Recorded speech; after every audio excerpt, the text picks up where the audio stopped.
you live from the graveyard. I keep you vicious, 6 inches when I'm switching from Marco to ammunition. Listen, this is new for the kids in position, waiting to escape each clip and evicted. Your 6-bit, 666 each digit, profit from these licks and keep my spit prolific. In an instant, I'ma live a life like Mystic. Stay high to defy the laws of physics. Critics kiss my ass, you can witness, never missing. When I aim at a misfit, his shit ain't equipped with enough to have ammo. When the King's Arch wigs split, give it a 0 when I'm a 15 like AR. You can live your life in the graveyard. Life, you're not gonna take ours. I got a lot to say than just 8 bars. If you hate ours, this day you might make ours. Something frightening's about to happen. Lightning strikes the mic when I be rapping. Don't even come and tell me you saw me blasted. I'll be flashing, ego smashing. Nobody will close my casket. Live from the graveyard, 3 young riders, ammunition, King Czar, Mac Pacino. Every day where we from, yo, it goes down. Day to night, hood to hood, block to block, town to town. Murder, murder, kill, kill, life is hard. We coming at you live from the graveyard. Murder, murder, kill, kill. Murder, murder, kill, kill. Murder, murder, kill, kill, life is hard. We coming at you live from the graveyard. I'm telling them bitches for the reason us bitch ass niggas hating. Nigga ride through my hood on go dating. Split the script from a strap erase. Somebody dropped in the middle of set. Got his ass with a missile, now he's really wet. It's a killer set. I got mental threats, and on top of that, I'm a lunatic. My niggas be tripping on me sometimes, saying that a nigga be out his mind. So evacuate, in other words, vacate. Cause a nigga like me might premeditate. I'm full of danger, oops, I mean anger. Shit, but I guess they multiply. See eye to eye, not me, my nigga. Got 20/20 vision, peek my trigger. It's lovely, ain't it, nigga? That's my bitch. We fucked around, and it's amazing shit, untamed shit, insane shit. And every time I get done, it's an empty clip. I don't understand, but I'm on the edge. I guess I'm part of the living dead. That's what I said. From me, don't listen. Crazy, sorry, got hollows hissing. Walk with me, go kill with me, pull guns with me, come kill with me, come ride with me, go steal with me. If you don't fuck with me, you history. One lifeline gone, and it's sick. And the death's with me, it run blood stick. Torture chamber, bottom pit, the home of a deranged out lunatic. Every day where we from, yo, it goes down.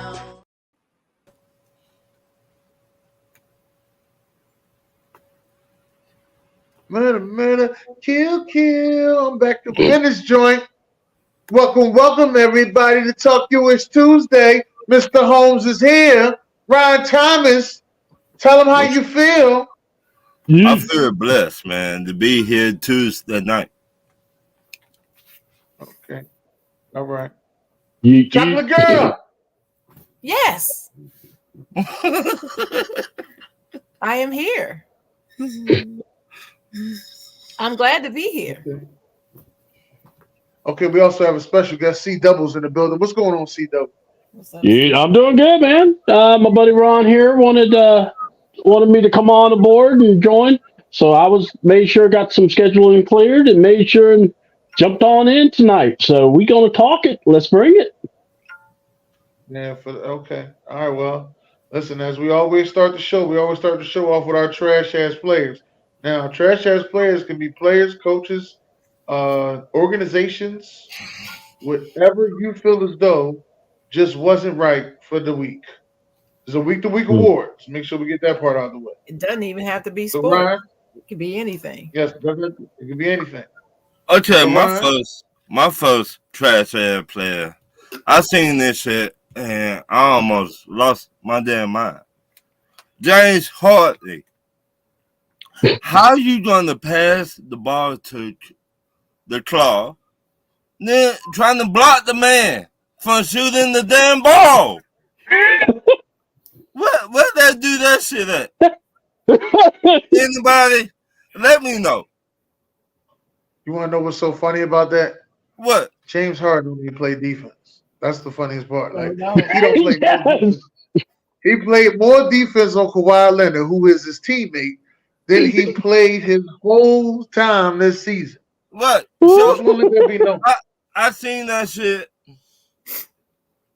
You know how they say at this moment, he knows he fucked up.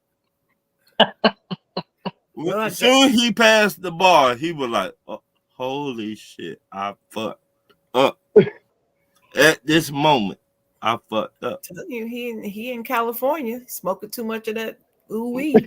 There He need to leave that shit alone, dog. That's what it is. You fucked your mindset, dog. Yep. Yep. But that Fucking up your I need brain to cells, find that. son. that my only one, Dennis. Okay, that's cool. Chocolate girl, what you got? Well, I guess I'll cross that one off the list because Ryan took care of that. Thank you, Ryan. Oh, I'm serious. You know, y'all know how I feel about that dude. I don't like talking about him anyway. Ooh. Not at all. I'm gonna start with Gilbert Arenas. Mm. So, once again, Gilbert Arenas is being Gilbert Arenas. So he has this show and he's talking to his co-host about a NBA players versus the world basketball players all-star game, right? Mm-hmm. So they each come up with their starting five and a bench of NBA players and foreign players to see, and then they were talking about who would win. So Rashad McCants came up with his starting five. His starting five was Luka, Jokic, SGA, Nurkic, I think. Mm. And there was one more person who I'm missing, and it wasn't Embiid. Oh, Giannis. God, how can I forget Giannis? And Giannis, and was saying there's no Americans you can get that could stop them, right? But Gilbert in his argument, so then all of a sudden he decided he's gonna start changing the question, Oh, I was saying all stars versus. No, you weren't. You did not say all stars versus all stars. You said NBA all stars versus foreign players. You didn't say foreign all-star players. And that's what McCants kept saying. So they got into this heated argument, and Gil ended up looking real stupid as usual. But I still enjoy watching this show just so I can get a laugh. But anyway, moving on to Kim Mulkey. This is the second time she's been on my trash ass player list in the past. But she's trying to get this story, this Washington Post story that this writer is trying to write about her. So she holds this press conference and talking all big and bad like she's known to do, thinking that she's getting ahead of this story, getting out in front of it. And really, she's calling attention to a story nobody knew about, number one. Nobody cared about, number two. But now you standing there saying, hey, y'all, the story is coming. What you think people going to do now, Kim? Dumbass, you shouldn't have said anything about it. You hired this defamation attorney, one of the best in the nation. Okay, what you should have done was hired them and not said anything about it. What you should have done is had them, since they're so great, they're the best in the country, you should have had them send over a cease and desist if you felt like it wasn't going to be true. Not go on national TV trying to be tough because you think your little self can beat everybody with your mouth. No, you can't. And see, this is the thing. This journalist has been out after this story for 2 years. For 2 years, she's been running, not giving him a story, not giving him an interview, I should say. If the Washington Post did not think that they had vetted all their sources correctly, they would not have even held this story this long. You see what I'm saying? If they thought that they had not done their job, they're holding it this long because it's going to be right and accurate. They're trying to give her a chance to put her information in case they are being told something wrong. But she wants to give them a chance to do that. Then she wants to call out journalists. This is the reason why nobody trusts journalists in the media anymore. You know what, Kim? That's a lie. What we don't trust is all these people just posting up with a microphone and an iPhone, calling themselves a journalist and putting out content when they're content creators. Content creators are not journalists. They're two things. I'm not looking down on content creators. I love it. And they're making bank at it. Fine, millions of dollars. Do your thing, but you're not a journalist. And so this is not a journalist versus creators thing. I'm so sick of that damn tired ass narrative. It's not. There's space and there's money for everybody. But the thing I'm going to call out these creators on, be accurate. Have your stuff in order. You just sitting there putting out anything, and then the gullible public clicking and liking and sharing everything because it's tabloid and provocative. You see that right there, that's what's hurting true journalism. It's not the journalist trying to do a hatchet job. Hatchet jobs in journalism is older than me. Journalists have always done hatchet jobs. Some of them. Mm-hmm. So you bringing this up, she bringing this up like this is something new, and it's not. But it's not the journalist's fault. It's yours because you ran for 2 years. If you don't have anything to hide, sit down and have a talk with them. Yeah. That's what I say. Trash. Then I'm going to talk about, I'm going to the NCAA for a hot second. My Spartans were knocked out in the second round by UNC. UNC was the number 1 seed, though. Ain't like we got knocked out by a 12 seed. Well, as you know, our bitter rivals are the University of Michigan Smooverines, is what I call them. And I went into a place. Yesterday, I think it was. Yeah, it was yesterday. And University of Michigan fans talking crap about how we got bounced in the second round, not the first, second round of the NCAA tournament. Mind you, Coach Tom Izzo has been to this tournament 26 straight years, and it's a freaking record. And you got nerve to talk about us. You finished dead last in the Big Ten with a record of 8-24. You might want to say that so the back row could hear you. Fired your so-called legendary Fab Five coach in Juwan Howard. Fired his ass. But you talking about the Spartans? Sit your ass down. That's what I wanted to say. Sit your ass down. Damn. Anybody that supports them want to get at me, you get at me. That's it. All right. Double C double. What we got, C double? Man, I gotta shine my knuckles up for that one. That was awesome. I love that. I mean, she came out with guns a-blazing.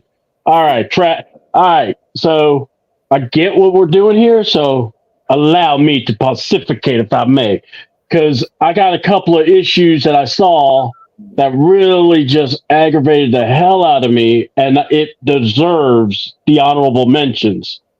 So number one, I saw this whole baseball story going around. Mr. Shohei Ohtani,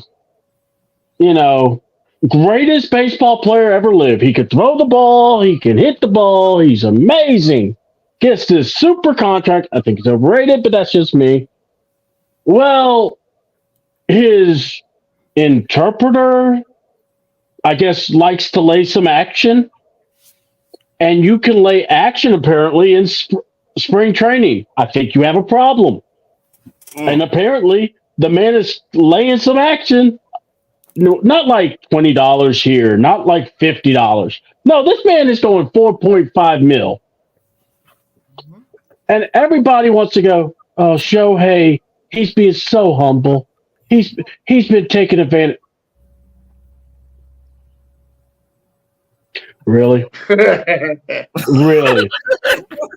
We really going. First of all, guys, come on. First of all, why is an interpreter in my pocket dipping and getting 4.5? First of all, the hand would be broke. You wouldn't be making no phone call. You wouldn't be talking for me. You'd be fired. His money people should have not told him. You know what I don't know about y'all. Maybe this Shohei, I'm going to teach you something. Go on your bank app. Put your information in. And if you see 4.5 million minus, that means someone stole it from you or you lent it to somebody. We're not stupid. Let's not be Bobo the Fool here. Shohei Ohtani, I'm sorry. MLB, be careful because you didn't want Pete Rose in the Hall of Fame. Come on. But now your cover boy might be doing something he ain't supposed to. And boy, we wouldn't want to make China upset or Japan or whatever he's from, because he's Shohei Ohtani. Guy that Stephen A. Smith got suspended for saying he won't ever be a spokesman for baseball. Mm-hmm. Well, wait a minute. Pete Rose got suspended for gambling in baseball. I know. It's his interpretation. Sure. MLB, you get my side eye. Yes. All right. Another, trash ass, not player, commissioner. So on King Charles, there's an alien portrayed trying to look like Adam Silver. And I'm not going to call him the other names I've heard, Alice Silver and all that. Nah, I don't do that. What I'm going to do is this. Adam Silver. You know why people like but also hated David Stern? Because he lived up to that last name. He was Stern. Yep. All the things he did was not a home run. I hated the dress code thing. I thought that was stupid. But I did appreciate him always trying to do something, make things straight up, These NBA players who want to play for but yet want to complain about playing 65 games. First of all, Michael Jordan played 80. In how many times? John Stockton, he played over 80 games. And I have to hear how all these players, it's a hard game to play, man. You can't expect them to play all 82. Man, 65, that's too much. First of all, when did this become daddy daycare? I want to watch the NBA for physicality, for talent, and also for guys that know how to play defense as well as offense. It's an all-around game. The world watched us when we had these superstars, okay? And then here you are now. We've had an all-star. How many all-star games have we had where the commissioner is dang near apologizing for the effort? And yet he comes on the show and goes, well, you have to understand, they play a long season. They play thousands of games. What? Who's in charge? Oh, that would be you, Commish. Why don't you call them out on the carpet? Why don't you just say, hey, these guys are playing like trash. These guys phoned it in, and it was an embarrassment to the league, embarrassment to the teams. This is for the fans, and they gave the fans that crap. And I'm sorry, Gail, I can't believe you were saying, well, it was an entertaining game. PTA parent, get out of the stream. Or get out of the show, because even Charles was about to cuss her, because I was like, no, I had to watch that. It was not entertaining. But so that's how I feel about that. I think Adam Silver deserves to be thrown out there because the league, it's funny, gambling now. They have a gambling issue with a player from Toronto who apparently has been fudging his numbers a bit and causing his unders to be getting highly paid. So that's a story that the NBA is not trying to tell you. You know what I'm saying, Dennis? They ain't trying to, but it's just funny. Us fans, we go, who you fooling? But yet we not smart. We can't figure that out. Right. So those are two things I had to throw out there because those were the two that were bothering me all week so far. But then, so yesterday, I'm chilling. I'm watching Raw, watching The Rock beat up Cody. I'm watching all kinds of stuff. But then I see the Hawks have a 30-point comeback, and I'm going, wow. Typical. Against Boston, the number one seeded team. So here's my thought on that, man. So this is the number one seeded team. The joke I heard on the radio, and I'm out, drove off. I told Ron this. Someone said, "Well, yeah. Well, how did you stop them?" Well, we're the Hawks. We don't stop anybody. But what happened was Jay and Jalen told the audience they were going to give the crowd an all-star performance. They left it on the defensive half there. And so my thing again, this is one of those we talk about players. I'm giving the trash player to the whole team because here's the thing. When you look at the NBA, I'm sorry, the closest person we will ever see to Michael Jordan, his name was Kobe Bryant. And he had that fierce attitude. He had that. I don't know if y'all remember, but there was a time he went to the Tonight Show or Jimmy Kimmel. It was one of these shows, but I remembered it because they're showing the players celebrating a win, but the way they were celebrating was just so annoying. And you just see Kobe. You thought someone just punched him in his gut. Or just someone gave him a raw tuna sandwich. And he's just like, he's flaring the nostrils. You could see that anger. And they said, well, what do you think? They're just having fun. He goes, we don't act like that. That's all I got to say. And he's like, well, he goes, I'll handle it. And it's like, no, you didn't hear joking. You didn't hear. Well, they could be like, no, we ain't playing that game. And I'm not, you don't have to be totally focused, but that's what a guy that's like all about winning. NBA, man, they're in trouble because I don't see that guy, especially when everyone's following after. I mean, hell, we're looking at James Harden trying to block Kawhi Leonard's shot. On your own team. And I don't get me started on James Harden. I mean, I used to like LeBron, but then I just started watching LeBron and I went, dude, yeah. My thing I've always told people when I talk about LeBron was this. Do I like him? Yeah. Well, who does he remind you of? Magic Johnson. His game, everything. About the right pass, the right shot, when to take it. I've never said Michael Jordan. I've never said he was better than Michael Jordan. No. Because you got to have a killer instinct, and he didn't have that. Kobe brought that. Kobe cussed his ass out in the All-Star game. I hope I could cuss, but I didn't mean to. But no, seriously. He dogged LeBron to the point that LeBron, I remember there was a shot. It was going to be him and Kobe, one-on-one in the All-Star game. He passed the ball, and Kobe is yelling at him. And basically, someone's like, what's the problem, Kobe? He goes, we are here for them. They want to see us do this. Let's do this. If you beat me, fine, but I want this. And that's the kind of guy I see when people say, well, let's talk about I don't want to hear Nick Wright crying about how LeBron's better than Michael Jordan's prime when he can't even figure that out. So, yeah, those are my... Oh, sorry. I went down the rabbit hole. It happens. Sorry. It's all right, C-Double. What happened? I got some trash because, me, I believed the hype this year. I really did. I sold all the way in. When I tell you I sold in, I sold in. In October, I said, you know what? I'm putting my bet in. Kentucky is going to win the national championship. I put my bet in. I was all in. I went to go see Justin Edwards and everything. You know what I mean? I believe Calipari had the T-shirt. He got 4 guys on his T-shirt out of the 5.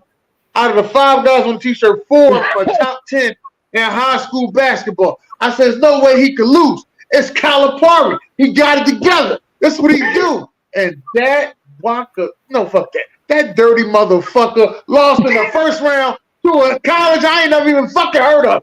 I know all these motherfuckers from Oakland ain't even know they had a college.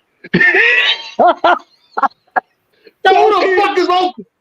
Then I got a question for you. They're a decent school, Dennis. Apparently in Detroit, mind you, because I didn't know this either. And they have a good basketball team. Wait a minute. It's not even in Oakland? Wait a minute. You're telling me the Oakland school ain't to Detroit. Dennis, since you believe in that head coach, do you believe in Santa Claus? Man, I just got a message on while C Double was talking. I just got a message on my Bleacher Report that just said, "Oh, they gonna keep Coach Calipari." Why? You ain't gonna get no fucking better. What if you're not getting no better, Sharon? You're not getting no better. Like you can let him go. Hey, who you talking to? I hate Kentucky. Keep him. Right, but then you're not getting no better. Dennis. Listen, I'm not saying that he's a terrible. Did nobody tell your dumb ass to bet on them? You should bet on them. So I got a right to my trash and say, let me have my moment. I got a right to be mad, goddamn. My trash. Let me have my moment. I believe the hype. Give it to him. Don't keep it from him. You believe the hype. Do you believe I believe the hype. I said that I bought into the bullshit. I was all shoveled in. And Czar told me, he said, don't do it. They're a disappointment. I said, Czar, shut the hell up. I'm putting this bet in. I hit the button. Once again. He was right again. He was right. Czar was right. He was right. He was right as a left and a right foot. No. I was wrong as two left feet. So now, do you believe in Santa Claus? You believe in Kentucky? Yeah, I'm putting myself on that list too for believing in that bullshit. And I ain't believing in Calipari ever again. I should have known when I seen John Chaney about to fight his ass that he wasn't no damn good. I should have known that back then. I should have known, goddamn. I should have known when John Chaney was trying to fight that he was no good back then. It's no good motherfuckers don't change. They just stay no damn good. We gonna have to talk about him on another show. That was how I felt. I don't know about y'all. That's how I felt. Now, my question again to you: if you believe in him, do you believe in Santa Claus? Hold on, no. Let's be. Hold on, Dennis. The guest. Let's see. Double ask you something for real. If you don't believe in Calipari, do you at least believe in Goku? I mean Goki. I mean the guy that kept killing y'all, shooting threes after three. You couldn't get him inside the arch, but boy, he was shooting like I didn't know they got Steph Curry in Undercover Boss because that boy dressed up as a white dude and killed it. Broke a whole record for the school. I didn't even know the school fucking existed. I didn't know. I was like you. I thought it was in Oakland, California. Let me just tell you this. It's always NCAA tournament time that I always hear about a new school. Let's just get that out the way, all right? Like Chicago, Loyola, Chicago. They didn't even know that was a fucking school till a couple years back. Just want to let you know. It's always right around. You don't even know these schools be D1. Out of all of D1, you be like, this is a D1 school? Well, Dennis, come right in and surprise people. Dennis, get used to it. Because with this NIL and transfer portal, they going everywhere. Known schools are gonna start being. No, but this is going on before. You just watch. That was going on before. Yeah, Calipari ain't got that wallet like he used to, bro. No, he's not gonna be able to. It ain't about the wallet, but you got to coach defense. They ain't the wallet. All right, you got to coach defense. This ain't about no wallet. You got to coach defense. All right, this ain't about no wallet. Dude, for real. I didn't want to talk about this. He got the wallet because he got all the superstar power. Superstars went to him. Top 10 in high school. He got 4 of them. He got the wallet. He can't put it together. Hey, what's crazy is when you watch that game, that kid, Goki, literally was making shots, and I'm going, oh, that ain't going. What the hell? He kept making those shots. It's going to go in every time. It's going to go in every time. Hey, it's going to go in every time if nobody's defending him. Right. Man, he ran off 3 guys at one point. No defense. Yeah. Hey, they'll be ready then for the NBA then. Kentucky players will be ready for the NBA. They always make it. You're absolutely right. They always make it. Yeah. Always. They won't play defense, but that's all right. None of the All-Stars will either. Yes, that's why they're going to keep them. They're going to keep them. I love it. Love it. Hey, keep going at it, man. It's good. You need to let that out, bro. I would too if I had to put money on that team. Wait a minute, Dennis. Since you lose more money than you win, you might well don't give me the money every time. No, because I'm tired of hearing about. Since I've known you, you've been talking about that raggedy ass $2. No, you ain't went up and think of a quarter. It ain't been $2.25. It ain't been $2.10. It's been the raggedy ass $2. No, I don't hear nothing about you with no money. No. Tired of your ass too. I've been tired of stuff. Just want to let you know. King Czar in the comments. What's up, Czar? Czar? What's up, Czar? Hey, Czar. Fuck you too, Czar. Just want to let you know. All right. God damn. Czar just showed up. He's like, what did I do? Hey, what did he do? He just kind of straight. He jinxed me. That's why. Goddamn Kentucky. That's it. You had one of the moments at this moment. I knew I fucked. Hold on, that's probably when Jokie hit another 3. You know when it's fucked. I'm gonna tell you when it's fucked up, right? You know when it's fucked up when you watching the tournament and I didn't even want to watch Kentucky. I didn't want to watch it. Then I get the alert. Kentucky's on upset alert. It'll fuck me up. Now I gotta cut this game on. Like now I cut the game on. They can't fucking miss. I said, oh my God. Dude, I'm watching this moment. You knew you fucked up. Look, when I saw Goki shooting the threes, and I'm going, what is Chandler doing from Friends beating on Kentucky? How did this guy get in here? And I'm thinking, oh, this is going to be an easy blowout. And then I'm watching him going, oh, shoot, this guy can shoot. Oh, God. The coach looks, hold on. What I loved about it, in the first half, Calipari was already sweating. The other coach looked like he was just trying to find his car.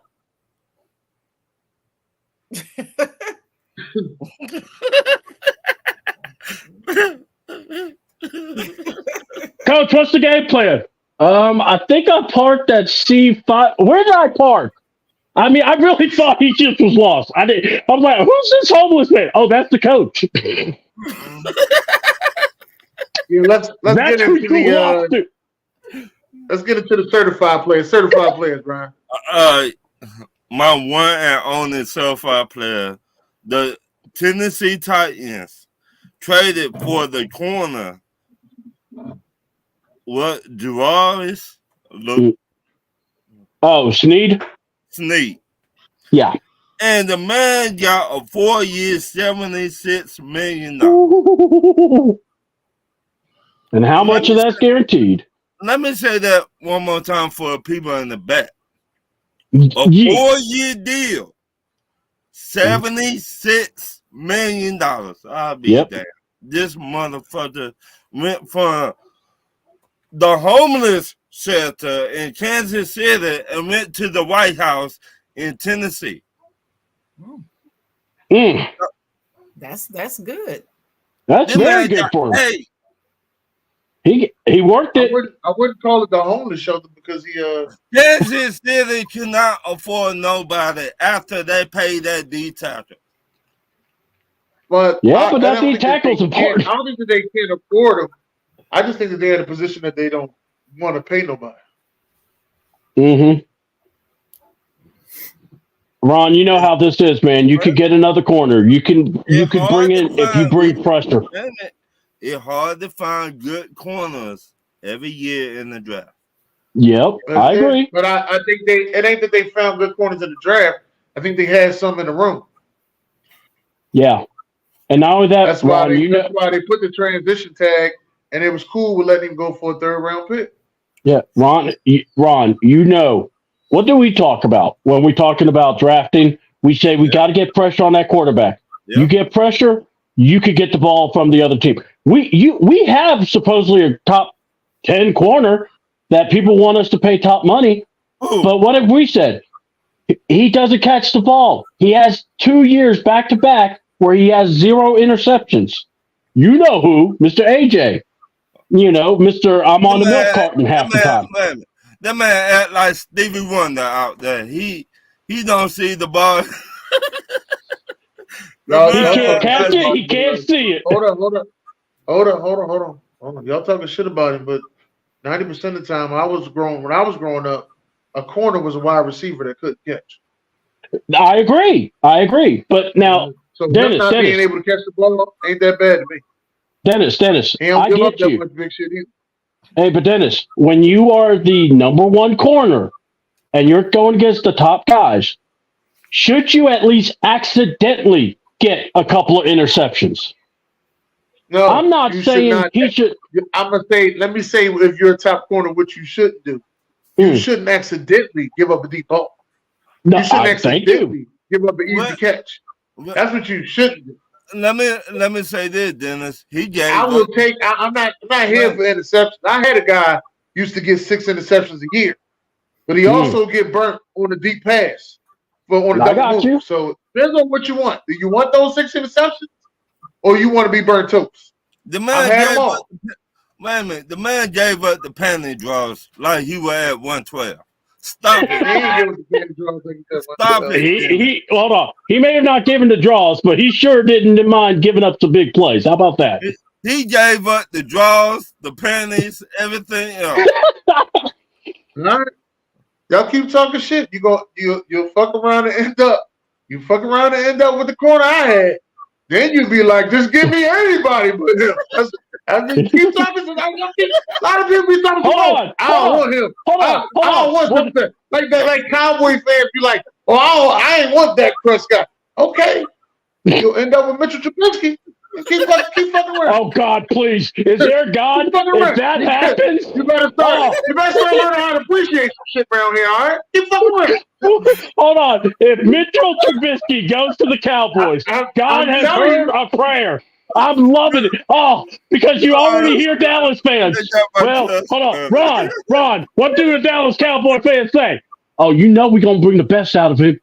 Mitchell Trubisky, he's a baller. He knows what to do. Right. Gary, he sees something in him. Hold up. You know he had a 6 touchdown game. Yep. That's what they're gonna say. You know he had a 6 touchdown game. You can't name so many quarterbacks that did that. Patrick Mahomes ain't done that yet.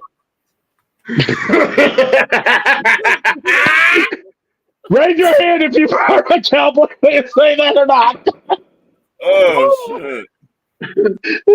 We're gonna have a new segment. What Cowboy fans say. All I'm saying is learn to appreciate what you got. All I'm saying. We'll get back to it.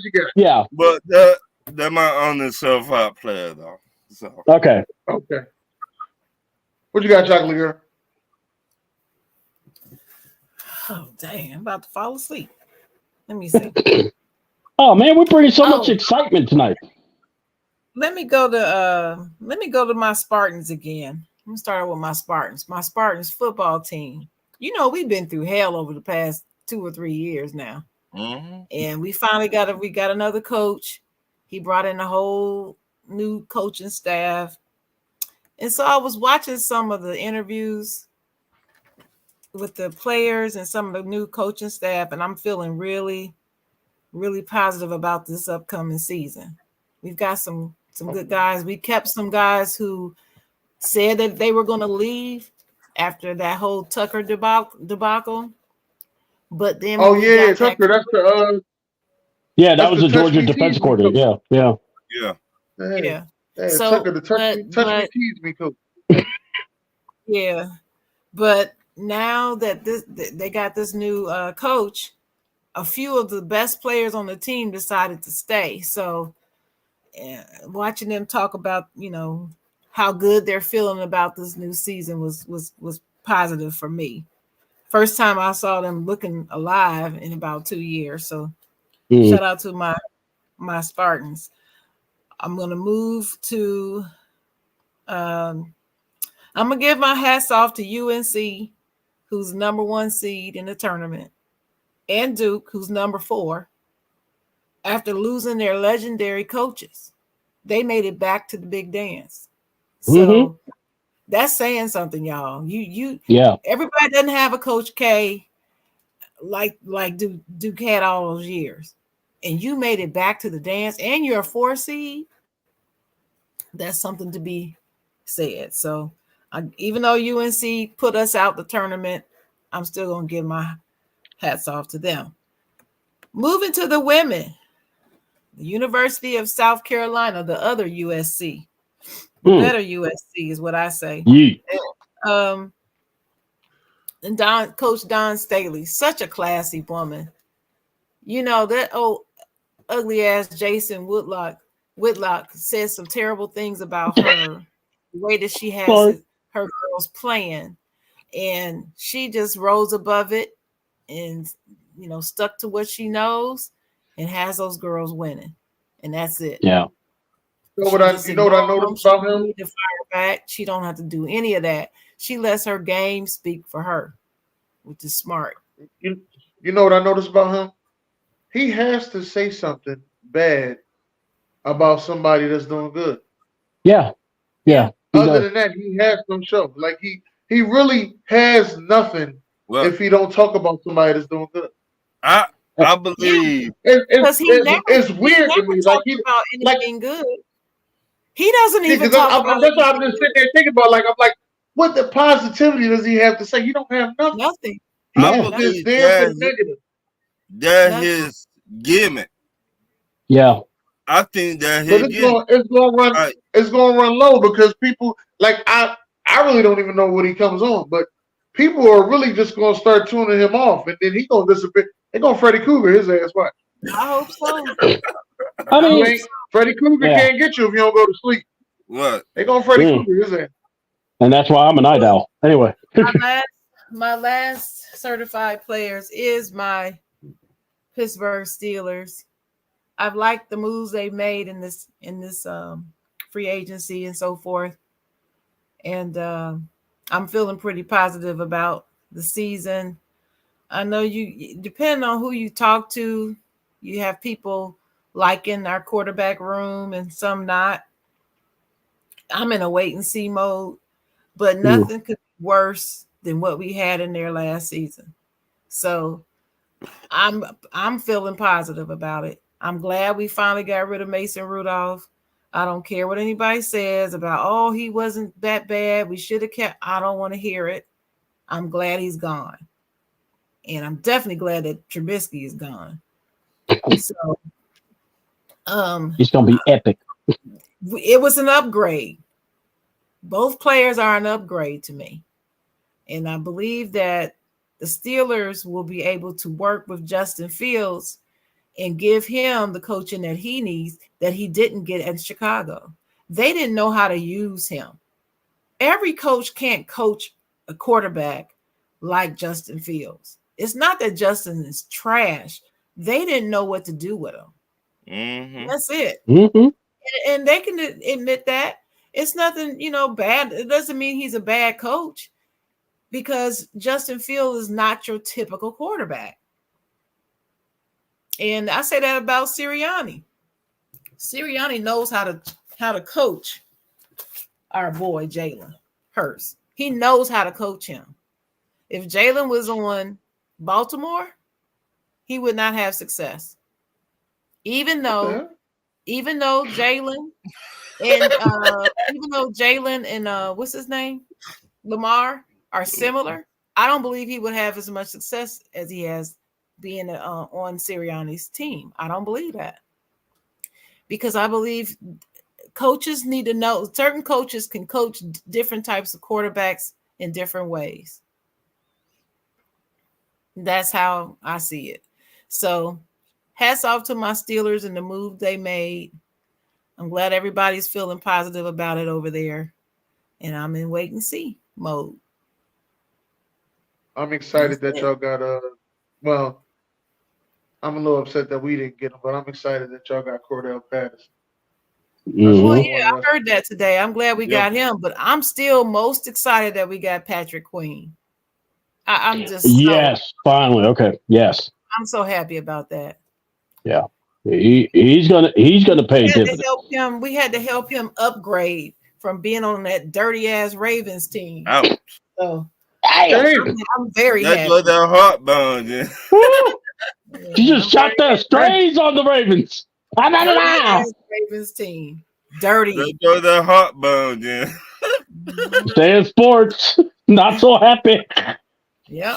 That's what he wanted. He wanted to be a Steeler, and now he's a Steeler.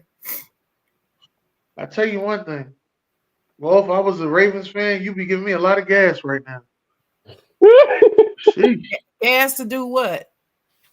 fart. That's That's about fart. it. 'Cause I That's can't all be- that he gonna I be can't able be to doing- do. Yeah. Because we swept their asses this past season. We probably gonna do it again this season. With Mason Rudolph. Yes. All right. They got that heartburn, yeah. All right, certified player. All right. Let's give a certified player to Goki. I don't know what your first name is. I just know you're number 3 from the Oakland. In Detroit, apparently. That's what they said that y'all were at with the car wash, or the guy that lost his car, coach, who couldn't find his keys. He's like, yeah, shoot it. Where's my car? But no, for real. But yeah, Goki. I mean, he really look. But those kind of guys, you get excited to see because they give some excitement to the game because you didn't expect it. Now, I got to give a big shout out. Honestly, CW, that's why you watch the NCAA tournament. Yeah, because exactly. Because of these moments. Because these guys will get I'm not going to Oakland to recruit that guy. I know nothing about Oakland. But now that I watch it, it's like, you know what? Well, and not just that, but number 4, that Trey Thomas, he was really playing. Yeah, he was banging with those guys, and it was like you just see things, and that's why I want to give a big shout out to big, tall guys playing basketball and playing in the post. You got the guy from NC State, the big boy, DJ Burns, I think his name is. Dude, he was moving people. The guy from Purdue, Edie, he was banging. I mean, you could look at him and he gets a scratch on him, but still, he's absorbing contact to get the rebound, and it's awesome to see guys affect the game on both sides of on the court. He didn't get a lot of blocks, but he was there. He was altering shots. You know, he was able to pass out into double team. And people go, well, that's not that. It is when you watch a game and you see how a team flows. Mm-hmm. You don't have to have the 50-point guy and 20. You got to have some guys that do the grunt work. And I really want to give a shout out to those guys in the NCAA because they really in the games, the players that the big tall guys. Because I saw a lot of big men in that. Even Oregon's big man was impressive. I want to say he was number 1. It's like I tried to remember names, but then they just get all mixed up when you watch like all the games at once. So forgive me, but I got to go here. I really like what Chocolate Girl was talking about with Duke and NC because these teams had these legendary coaches. It's easy to fall back or not even especially with Duke. There was no criteria before. Mike Krzyzewski. So here you got a new coach, and he's still keeping that tradition. That's awesome. I still think they're a bunch of rich snobs, but that's just my point. I'm never going to like Duke. I just am that way. But yeah, I just want to give a big shout out to those guys. Watching Edie play and watching Burns play, it's like, oh my God, this is why the NBA needs some big guys. You got to have like centers. You got to have guys that could just dominate the court. Just so you can have it to be able to go, okay, he's getting rebounds. He's altering the game. It's a lost start, I think. You see Wembley, and it's like, could you imagine Wembley went to college? So, but so that's definitely my certified. But also Cordell Patterson. But also in the Atlanta market, and I wish Chocolate Girl was here, I want to give a baller to Jeff. Oh God, I can't remember his last name, but he was on Tidy's show. He was on Tidy's show at Atlanta Bird Game. Me and Ron talked about this article. And yes, I'm glad you're back, Chocolate Girl, because this basically article he broke, he told people that his people told him Arthur Smith hated Justin Fields. And that he did not want him on his team. He would never sign him or Russell. And this was something when they were available to come to be signed by the Falcons. Justin was available to get drafted. There was an argument apparently, but Arthur won it because he was the coach and a jackass. But he wanted Kyle Pitts. Now we all can laugh because we all saw Kyle Pitts ain't really had lighten it up because, you need a quarterback. But anyway, I'm going to tell you, I believe in Mike Tomlin. But if you remember the struggles you had with Mike Canada, it ain't going to get any easier with Arthur. I dropped my mustache Smith because this man is stubborn as they come. And everything. And here's the sad part, Chocolate Girl. Let me say something about that. Okay, go ahead. Let me say something about that. Stubborn coordinators don't fly in Pittsburgh. I know. So I know. Hold on, Chocolate Girl. I'm not saying that they can't perform. I'm saying they don't get their way just because they're stubborn. That's all I'm saying. Oh yeah, because Chocolate Girl, I've watched Pittsburgh. I've watched when they had Haley. I've watched when they got Mr. Canada and all these other guys. And I always was like, man, Tomlin needs to just yeet these boys. You might see Tomlin yeeting Arthur Smith and calling Eric Bieniemy at UCLA and say, "Come on over." This idiot didn't know what the hell he was doing. He gone. I already fired him. I don't care. I'm trying to make the playoffs and win something. Mr. Mustache just dropped his mustache. He didn't know what to do. Dropped his mustache. Arthur Smith. This is what happened. All right. So if y'all saw the press conference, I know Chocolate Girl did. I know Ron and me did. So what happened was this. I am here to coach Kenny Pickens. Yeah. Okay. Then he gets a phone call from Mike Tomlin. Yeah. Russell who? I am here to coach Kenny Pickens. Yep, that's fine. Hold on. Yeah. What do you mean you just traded Kenny Pickens? Okay. I just lost half my mustache. That's fine. Yeah, I got that. Yeah. What about Mason? Oh, he went to Tennessee. Oh. All right. No problem. No, I trust you, Coach. All right. I am here to coach Russell. Wait, what? Yeah, Mike? Coach, what's up? No. You ribbing me, right? Is this April Fool's? Oh, yeah, it's too early for that. Oh, yeah. You got him for what? Some graham crackers? You serious? Justin Fields is now on this team. Oh, my God. I had no about that. And now he's Igor again. He lost his mustache. Kind of like when the Simpsons Homer heard that the kids were back after setting the place on fire. His hair flew off. His gut came out. That's Arthur Smith.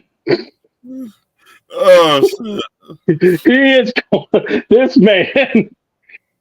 I'll tell you, if you thought you saw I guarantee you this, you're going to have a high over-under how many times they cut to Arthur Smith, Mike Tomlin, as soon as something happens on the sideline. But and Smith. Mike Tomlin usually keeps it real cool, though. Here's his eyeballs. His eyeballs just get bigger like that. Yeah, they get like this big. But he usually keeps it cool, though. On the side, he doesn't do that. Man, he's gonna have to have the patience of Joe. If it was Bill Cowher, I seen Bill Cowher threaten to punch it opposite to play on the other team. I've seen it. I've seen Buddy Ryan punch a coach. Buddy Ryan. Yeah. That might be the most. You see Bill Cowher? Hold on. Hey, if you see Bill Cowher on the sideline or you see him on the show, he's an old man now. He's trying to get into heaven. But Bill Cowher back in the day, he's trying to kill you with that jaw. He'd be like, yeah. He was great. I loved him. He was my favorite coach. That Cowher power. I loved it. I was like, there you go. You're a pimp daddy. What's up, Winston? They call him the Chin. Big Winston. Yeah, they called him the Chin. But you done with the certified over here? Yeah. Really, I wanted to give a big shout out to that, but also Big Jeff for putting out there. And not only that, but Jeff came on to the show and, gave the takes and everything and actually went in more detail. So y'all check it out. It's really good on Atlanta Bird Gang. They don't pay me to say nothing. It's just, I just love showing love there. That's cool. That's cool. I'm gonna give it certified out there. I'm gonna give it out there to South Carolina Gamecock females doing stealing in the girls. I'm gonna give it out there to them. They really doing anything. They blowing these girls out the water. They're not even giving them a chance. It's terrible out there. And I need all the teams that I bet on for the rest of this NCAA tournament. I need y'all to come through for me. Because Kentucky couldn't. Like I told you, every time you make a bet, you might as well don't send me the money. No, you're gonna lose every time, player. I just need y'all to come through. I got 3 teams right now, and I just need y'all to come through. I ain't ask for much, but just play basketball. That's all I'm at. Just play basketball. That's it. We're gonna put a picture of Dennis. Dennis, just answer me this. You're not going to come up missing on the milk carton, are you? You know, we're not going to see your face on the milk carton, right? I mean, you ain't owing money to some dangerous people, are you? CW, let me tell you, CW, I've been here for 5 years straight. Each and every Tuesday, I miss 1 Tuesday. No, I missed 2 Tuesdays because of travel. Yep. That was it. I got 2 Tuesdays because of travel. In 5 years. That's just to let you know. That's good, man. I just know that gambling, man. You know, you might bump up on Shohei. I don't want you to, you know. No, I've had worse gambling moments on this show. I had to come on this show and sing songs and not talk about the Eagles at all for weeks. And I've had worse gambling moments on the show. Hey, Dennis, tell them why you were so pro Baker Mayfield at one time. Yeah, I feel like Baker. Baker Mayfield won me enough money to pay my rent. Now, if somebody win you enough money to pay your rent, that's your man right there. You understand me? You know what? I agree. That's my guy. That is my guy. Baker Mayfield will forever be my guy. It ain't got nothing to do with football. No. That would be my guy. Now, Dennis, say why you cannot talk about Philly for a week. Oh no, it was like a couple of weeks. I lost the bet to Brian. Couldn't talk about the Eagles for a couple of weeks. Matter of fact, it was during that COVID year. During that COVID year, I had a bad stretch. I had a bad stretch of Eagles. I told everybody the Eagles was going to go 13-3. They went 4-11-1. It was bad. So when I tell you it was bad, it was bad. Remember, Georgia and Tennessee always play each other close, right? Yes. That's the game, our game of the year. Dennis was talking so much shit that whole week. So much shit. I had a bad stretch that COVID year. And from you know what's the crazy thing, C-Double? From this point on, people always ask me, what's my Eagles prediction for the year? I always tell them I ain't got one. I ain't got one. You know, I can't lie. For a while, I would tell people, what's my prediction? Pain. Either I'm going to cry or I'm going to be in pain loving it. That's it. All right, Ron, let's get to these questions, man. Shout out to the chocolate girl. She came up with some great questions this week. She put mine to shame. So I ain't say that. That ain't what I said. I put this on the record. I ain't say that. That is not what I said because he'll quit. There'll be 3 months later. Well, the last time I did the chocolate girl questions, you said they was better than mine. No, fuck that. What you ain't gonna do is try to put that out there like I said it. I ain't say it. And now I got 10 million viewers saying that I didn't say it. All right. They're not saying nothing. People are saying they cannot even see the comments. What are you talking about? But they heard that. All right. The first question. New Seattle Seahawks head coach Mike McDonald is the youngest head coach at the age of 36.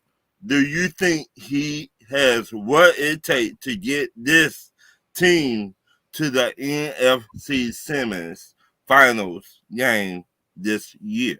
This season. Sharon. I'm not sure. The jury's still out.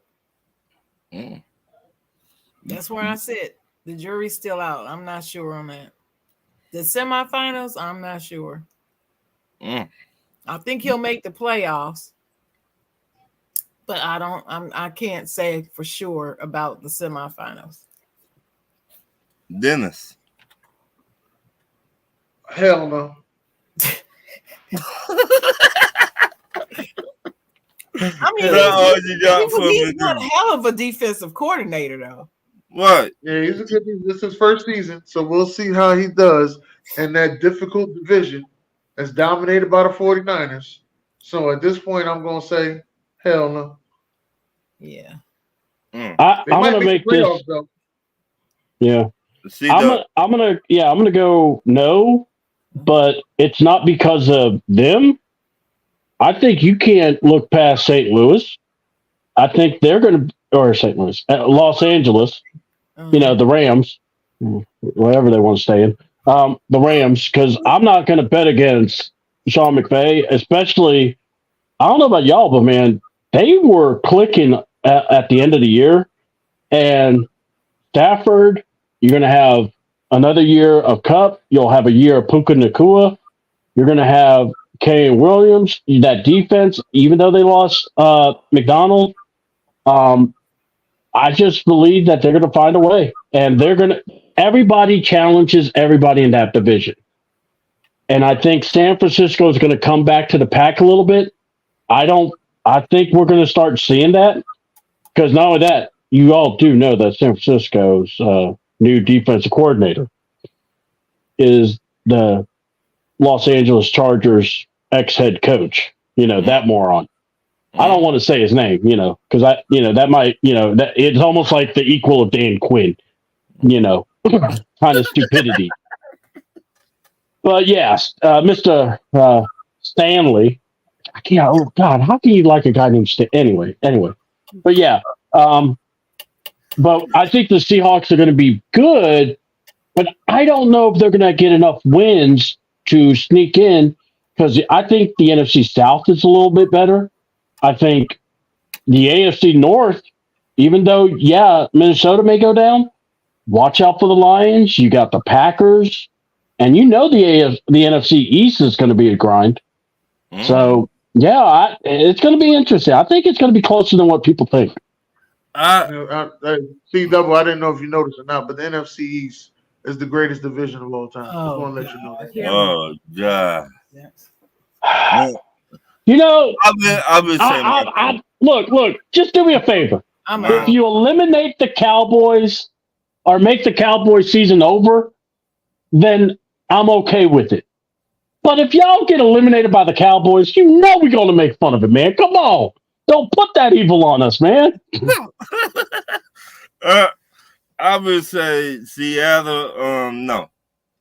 I don't think they will make it to the playoff this year. Because what I seen, the Rams, if they get the D tackle from the Texas, who is legit, to feel that Aaron Donald board, I think the Rams will have something to say if they get him. Yeah, the Rams are going to be tough. I think the Rams will be tough, but I'm looking at because it's not like they're that far off. Right. And the 49ers, I think the 49ers, they're still going to be at the top of that division, but the Rams going to be like that. Am I missing something about these Rams? Because I'm not getting this feeling. Why are you so high on the Rams? What is? I think Sean McVay, for me, I believe he's one of those coaches that I don't say, how you see some coaches and you just go, it's going to be a long day. You better have your A game together. I think Sean McVay is that kind of guy. He's won a championship. He's been there. But my thing is, I don't feel that with Kyle. When I see Kyle, I just go, he's a prick. But when I see McVay, I go, he's got championship pedigree. and he's a guy that I feel like he could get his team ready for something. Stafford is not a joke. He can still play. And if you protect him, look, that game against Detroit, they were a couple of plays away from winning that game. They were giving Detroit all they could handle. They couldn't cover Puka Nacua. And if Kupp did, I think Kupp got hurt, so Kupp didn't get hurt. They had that system. They figured some things out, and I think they could tweak some things. But when they play the 49ers, they always play the 49ers harder than a lot of other teams. And that's why I'm giving the Rams. That's why I'm looking at the Rams, because normally I'd be saying the same about Seattle. I'm not giving it to them because they don't have Pete Carroll. I know they have Mike McDaniel, but they still have some question marks, because is Geno going to flow with Mike McDaniel? Who is that offensive coordinator going to be? McDonald. Yeah, McDonald. Yeah, McDonald. And by the way, I wanted McDonald as our head coach. If we were going to hire a young DC guy, not an OC, I would have rather had McDonald than I would have the other offensive coordinator guys. So it's not like I don't have I have a hate towards McDonald. I just think following Pete, I would get, and it's nothing bad. It's just I want to see how he does, because I want to see how he works with Geno, how he works with the backup, and how they can actually, can they get something else out of them? Because they have a young core, they have a young team, and they could make some plays. I'm actually interested to see what they do in the draft too. My next question: Are you buying into the Caleb Williams hype? Why or why not, Dennis? Yeah, I'm all in. You mean the good stuff, right? The good hype, not the bad hype, right? Let me say the question again. Just Are you buying the good hype into the good hype? Yes, I'm all the way. I'm all in, sir. I'm all in on the Caleb Williams. I'm all in. You're all in? So I'm all in on the Caleb Williams. So how much money you would put on Caleb Williams? My question is why though? Why are you all in? Because I've seen enough tape on Caleb Williams to let me know that he could be a franchise quarterback in the NFL. Now, okay. Now all the off the field stuff about him painting his toenails, got a pink phone, walking around on his pro day like he ain't know such and such was there, all this nitpicking they doing, all of that little stuff. But then they praising J.J. McCarthy because he made a couple sexy throws. I'm just letting you know, you got to pay attention to the narrative. But then they don't say nothing about the boy Drake May, who ain't really did nothing in college. He just got a nice arm, and he just like him, We don't talk about Drake May. No. He ain't nothing. Okay, wait a minute. Then, do you think? That's why I asked the question. Do you think that Caleb will translate over to the NFL really good like C.J. Stroud did last year? I don't know if he will be like C.J. Stroud because it's all about coaching. If you go into a bad situation where there's a bad structure and bad coaching, you'll end up being bad because bad meaning bad is bad. I just want to let you know.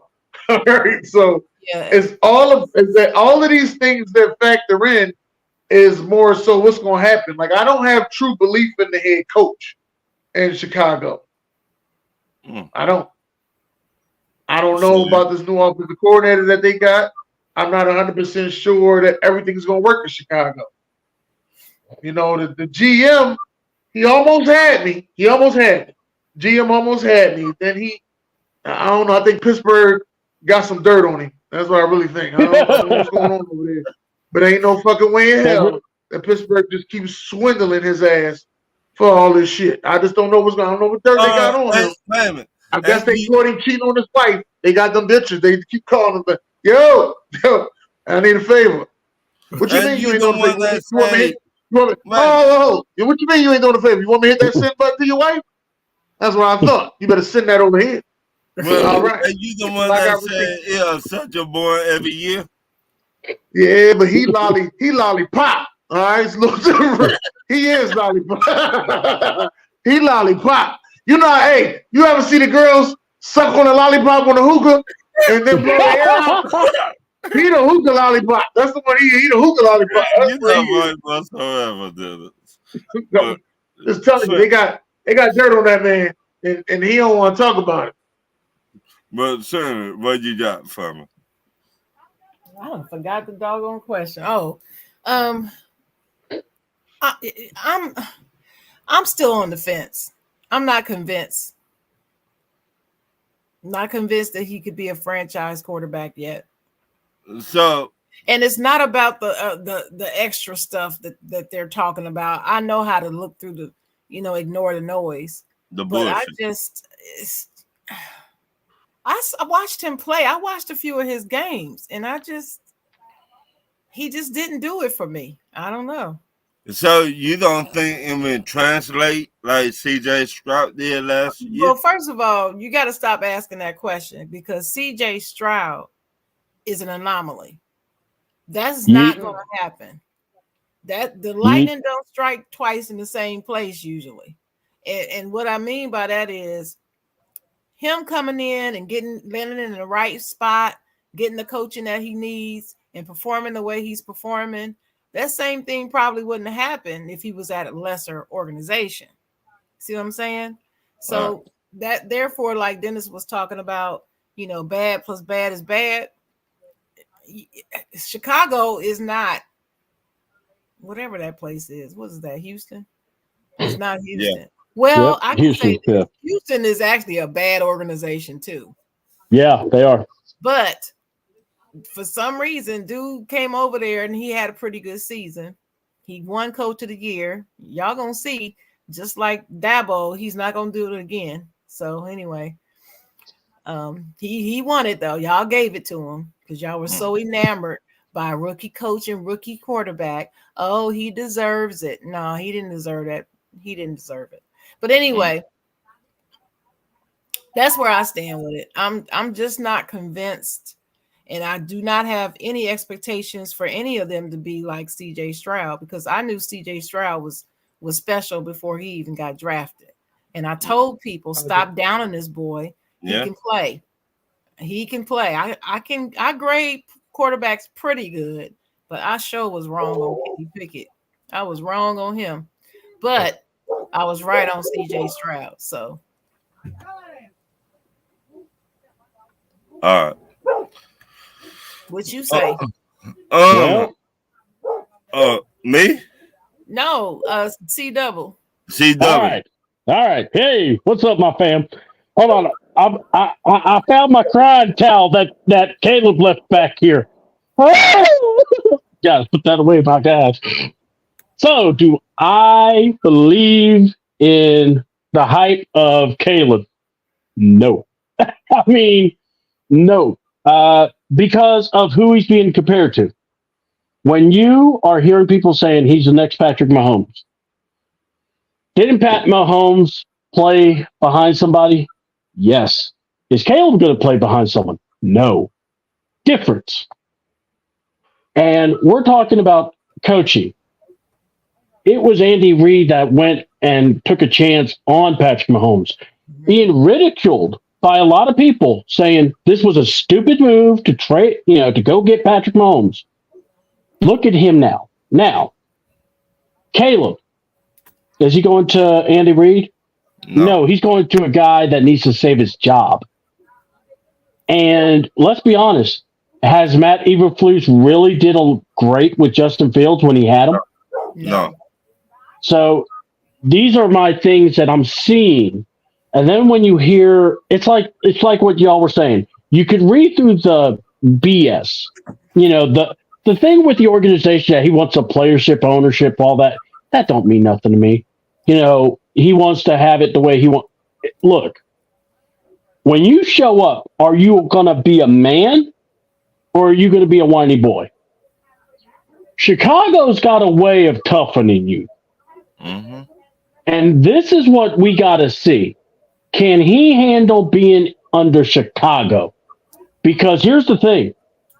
Everyone's looking at him as you're the answer. He needs to be ready to play up to that. Fair or unfair, because last I checked, the only thing I've heard about a fair is where you could judge a pig. So it don't matter about being fair. It's about you better show up, show out. If not, who's to say that coach that comes behind Eberflus wants Caleb? We have seen coaches come in and go, I didn't pick you. You're not my quarterback. Let me get this guy. It's happened before. So Caleb Williams, if he goes to Chicago, he needs to make his own way. And I'm saying, don't worry about the towel. You know, if you want to do your nails, I don't care. But if anything, play. You work with those guys on the field. You got Swift as your running back, who's a good running back. I mean, Dennis, I think you would agree with that when he was able to get the ball. You know, yeah. And then you got, Keenan Allen.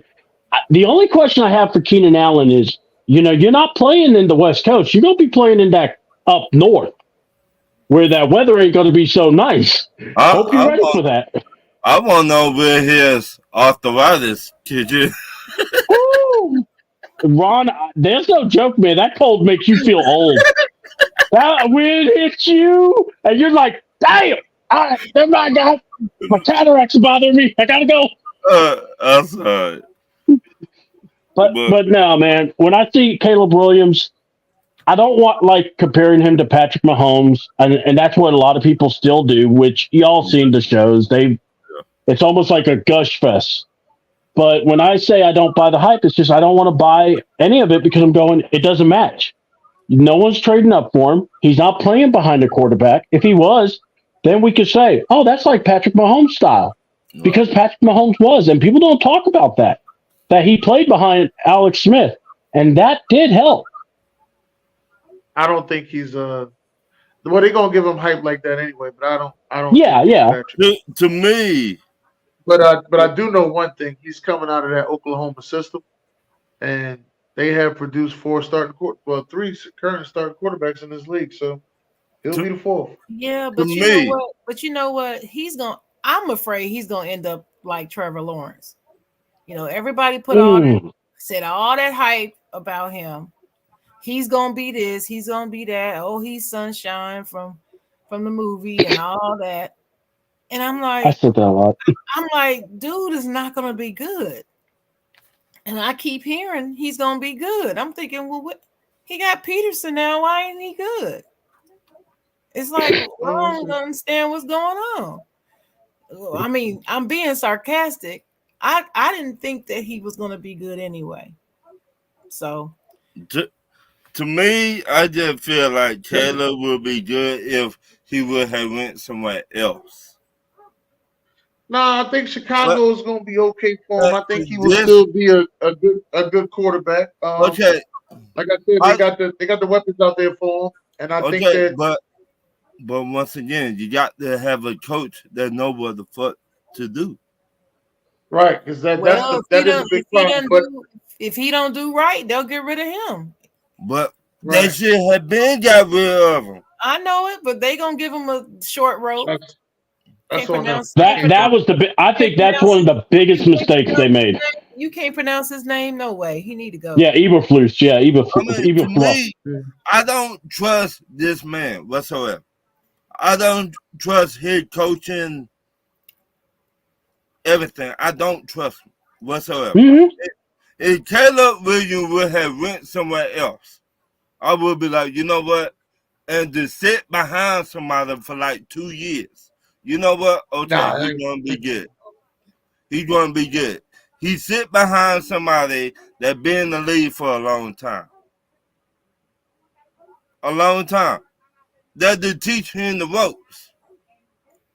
But Chicago definitely throw this man right in the fire, and things definitely changed the whole Chicago.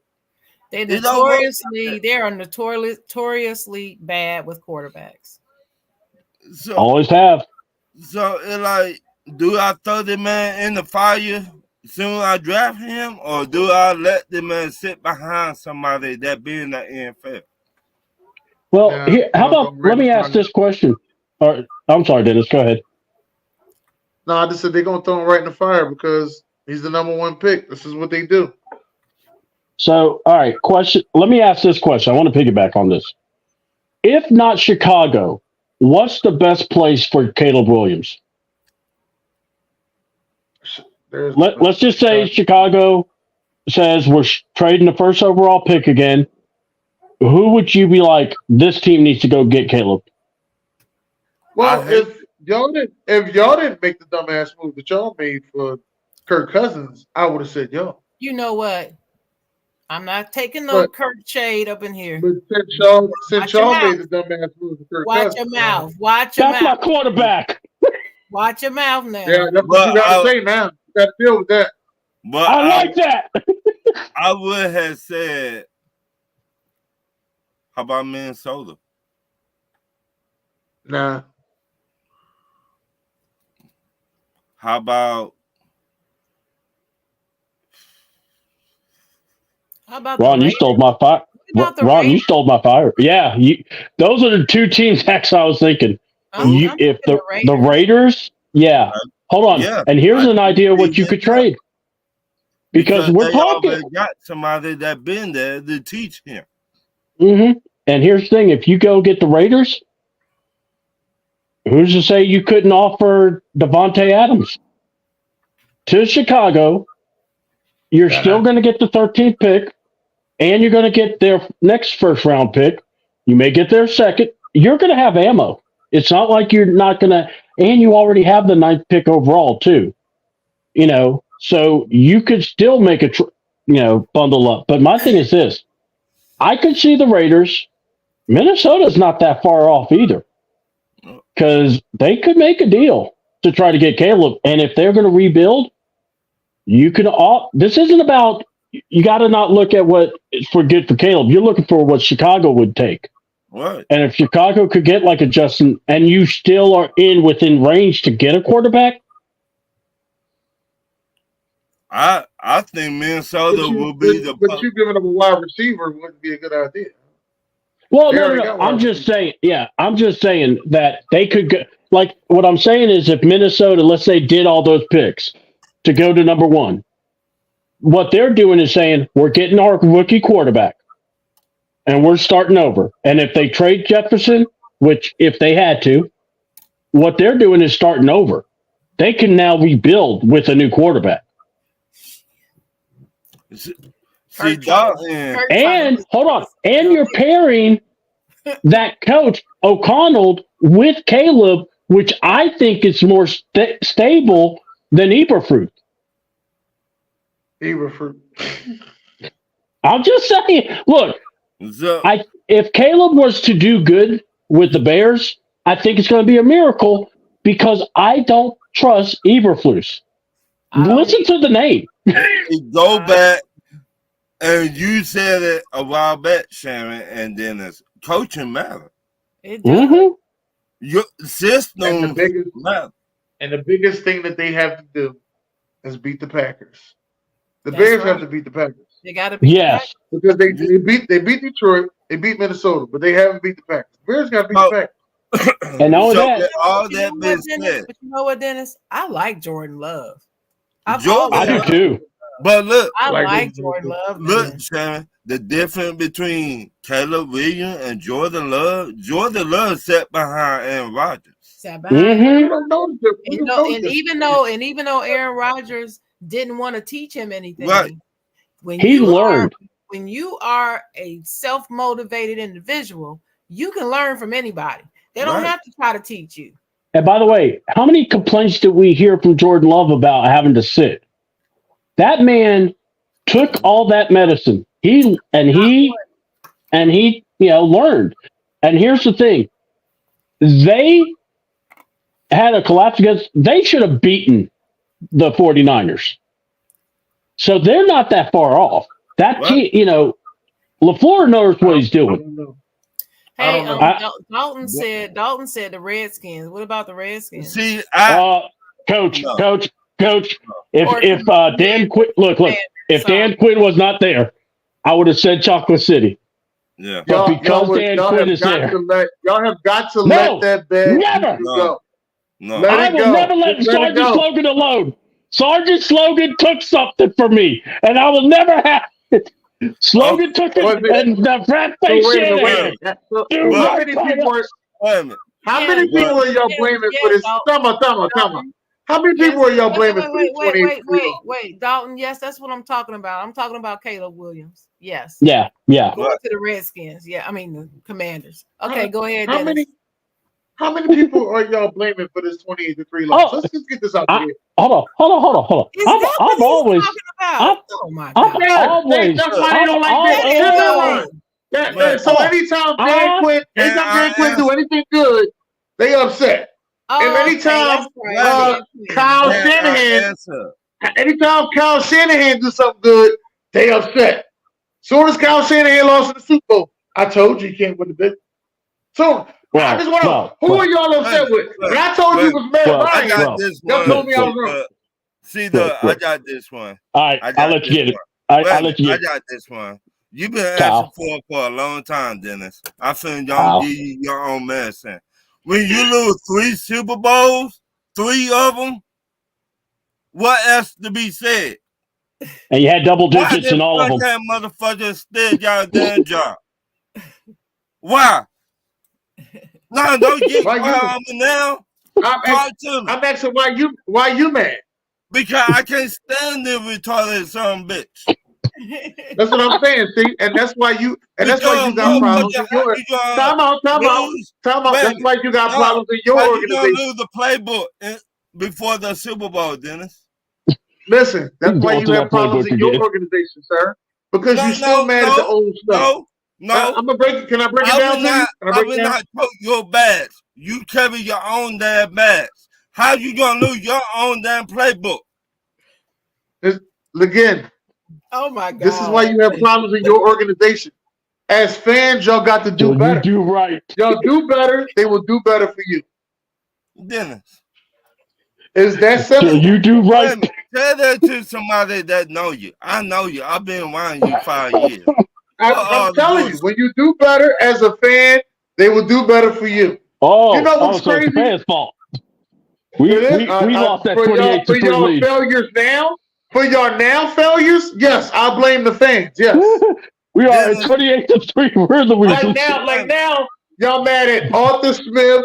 Y'all mad at Dan Quinn, Kyle Shanahan. Anybody that coach y'all don't do shit. Y'all mad at them. No, let them fucking X's go. They X's. Let them go. How do y'all treat Andy Reid? Remember, hey guys, remember this when Andy Reid, man. I still love Andy Reid. Bullshit. I still love Andy Reid. Dennis. I still love Andy Reid. Tell that to Ryan. Come on, Ryan. Come on. When you first met me, Ryan, what's the biggest argument I had with them motherfuckers and I called them toenail eating bitches? What was the biggest argument I had? And I called them toenail eating bitches. The biggest argument I had, they said, who's the best coach, Mike McCarthy or Andy Reid? This is 2019, they asked this. Before the Super Bowl. Okay. And I said it was Andy Reid. And they told me I ain't know what I was talking about. He wasn't a better coach because he ain't got a Super Bowl ring. Now he got 3 of them bitches. Yeah. With a better quarterback. And Mike McCarthy's still in dollars. Toenail eating bitches. All right, like I said. No. All right. I told you, I ain't got to just hate the Andy Reid. No. It took me a little. Now, I'm gonna tell you now. Now hold on. Let me go on full disclosure. It took me a little minute to get over Chip Kelly, though. Took me a little minute to get over that goddamn Chip Kelly. I can tell you that. Took me a little minute, but now I look at Chip Kelly from a distance and I laugh. Just letting you know, I just laugh. No, you were like at this moment. But I still. And crazy thing is, I was still rooting for Chip Kelly. And UCLA. Like, at this moment, when we let him go, we know we fucked up. No, we ain't. All right, hold on. Let me go ahead and say my piece real quick. So, because I haven't been on the show, so I do need to say my piece on this. Look, when I look at Dan Quinn and Kyle Shanahan, those are my 2 culprits in that 28-3 loss. Because as you watch, we were flowing, and Dan Quinn the year before, the 2 years before, gave up a double-digit lead with with Seattle. And then the only reason no one talked about it was you had the dumbest play call at the 1 yard marker where instead of having beast mode, run it in, you decided to throw an interception. And that's saved Dan Quinn, okay? Now, let's talk about Shanahan. Shanahan is your offense coordinator. Shanahan had that 28-3 lead also. And instead of, we could hash all the plays and everything. I did not like Shanahan because I'm not going to lie. I always felt there was something sneaky when you read about how do you lose your playbook. And now fast forward, when Shanahan made the first playoffs against Kansas City, I actually said to myself, I'm like, I could see them winning this one because I thought they were, they could I thought Andy Reid wasn't ready for the big game at the time. And then Patrick Mahomes showed up. And Andy Reid, a hell of a coaching job. But something I noticed, double-digit lead. Then I watched this Super Bowl. Same thing. Got that double-digit lead. Got tight. Did you notice how his tightness, he had to call a timeout to yell at the defensive coordinator. And they still called the wrong play. I believe Kyle Shanahan. Now, do I have an issue with Dan Quinn? I'm like what you just said. I could laugh at him. I enjoy making fun of him. I will. He's going to be forever Sergeant Slogan. That's my nickname for him. He will never leave that. That's my nickname. He could do right for longer or embrace the suck. And trust me, if you listen to Atlanta radio, you would have heard all those slogans and you would have want to put an ice pick in your eye or your ear. But the thing is, they got a question. They got a question for you in the comments. You probably. Oh, okay. Remember the DC coordinator they got? Oh yeah. Oh, I remember because guess who was the DC too? Dan Quinn. He was the DC that year. No, because he fired it. Richard Smith. It was Richard Smith was our DC. He got fired after that Kansas City game. It was hold on. In Dan Quinn's words, we wanted to elevate and we felt like we could do something right. A writer, if you will, do right longer. But I remember that. So he took over the play calling. And so we were up 28-3, but we couldn't finish the deal. But again, that's Sergeant Slogan. He's always going to be that way. Hell, he started his career with Washington that way, already shooting off slogans. Do you? Because you ain't going to survive in Chocolate City. Well, you call it, Dennis. But Chocolate City. That's what I called it. All right. What's the next one? But yeah, when we talk about Rat Face, man, Kyle, till you do right by us, you ain't gonna win. You ain't gonna win. Sorry. That's the curse because 3 times the man had a double-digit lead and he couldn't make it. He couldn't put it in the bag. I gotta let that shit go. Before the internet blew up with the sports news, where did you get the most of your sports info from, Dennis? ESPN. Usually be the newspaper. I'll read the newspaper. Back then, guess who was writing for the newspaper? Stephen A. Smith. Wow. I forgot. You're a Philly man. He was a good journalist. Yeah. Mm-hmm. Sharon.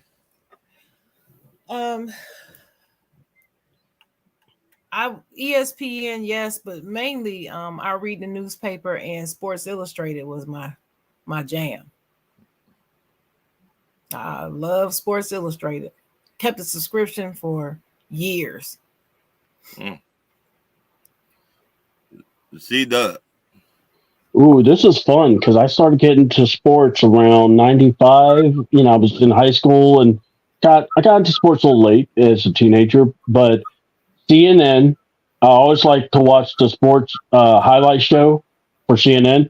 ESPN, I was hooked on instantly. And when you're talking about magazines or publications, Sports Illustrated was one. I always loved going to AJC, reading the sports sections, seeing what's going on. Even when I would go to school, they would one of my teachers would have the sports page, and it's usually fourth period before you do lunch. My teacher would look at me and go, "You want to check the sports page?" I'm like, "Heck yeah, man, thank you." So we would talk sports and everything. So yeah, AJC paper, and also because I was a wrestling fan, Pro Wrestling Illustrated. Loved reading those magazines. That is where, like we were talking about before the internet. Oh man, that's where dream matches came from. Was your head and what you're reading about, and always going, what would happen. So that was definitely another thing for me. I forgot one. Watching Wide World of Sports.